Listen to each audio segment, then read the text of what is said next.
আন্তর্জাতিক কৃষ্ণ ভাবামৃত সংঘ ইসকনের বিষয়ে সরকার কঠোর অবস্থানে রয়েছে বলে হাইকোর্টকে জানিয়েছেন রাষ্ট্রপক্ষের আইনজীবী। এ সময় উচ্চ আদালত বলেন, ইসকন নিষিদ্ধ হবে কিনা সে বিষয়ে সিদ্ধান্ত নেবে সরকার। এ নিয়ে আদালতের হস্তক্ষেপ করা উচিত হবে না।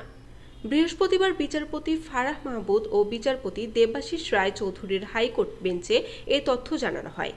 এদিন রাষ্ট্রপক্ষের আইনজীবী আদালতকে আরও জানান, চট্টগ্রামে আইনজীবী সাইফুল ইসলাম আলিফ হত্যার ঘটনায় ৩টি মামলা হয়েছে, গ্রেফতার করা হয়েছে ৩৩ জনকে।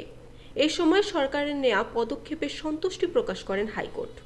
আদালত বলেন, বাংলাদেশে মুসলিম সংখ্যাগরিষ্ঠ হলেও দেশের সব ধর্মের মানুষের সঙ্গে সৌহার্দ্যপূর্ণ সম্পর্ক রয়েছে, যা কখনো ভাঙবে না। রাষ্ট্রের সব নাগরিকের জানমালের নিরাপত্তার দায়িত্ব রাষ্ট্রের। এ বিষয়ে সরকারকে তাদের তৎপরতা জারি রাখতে হবে।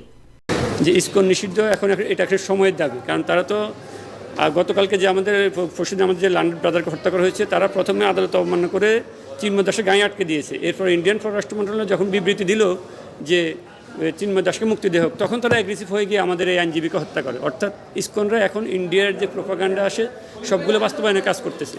হিন্দুদের জন্য মন্দির আছে, তাদের গুরুকুল আছে, তারা শিক্ষা নেবে গুরুকুল থেকে এবং প্রার্থনা করবে মন্দিরে। এই ইসকন এই যে সংস্থাটা আছে, এটা অলরেডি 10টা রাষ্ট্রে নিষিদ্ধ এবং বাংলাদেশেও তারা তাদের সন্ত্রাসী কার্যক্রম চালিয়ে যাচ্ছে এবং সেটা এখন অলরেডি আপনাদের সামনে প্রমাণিত।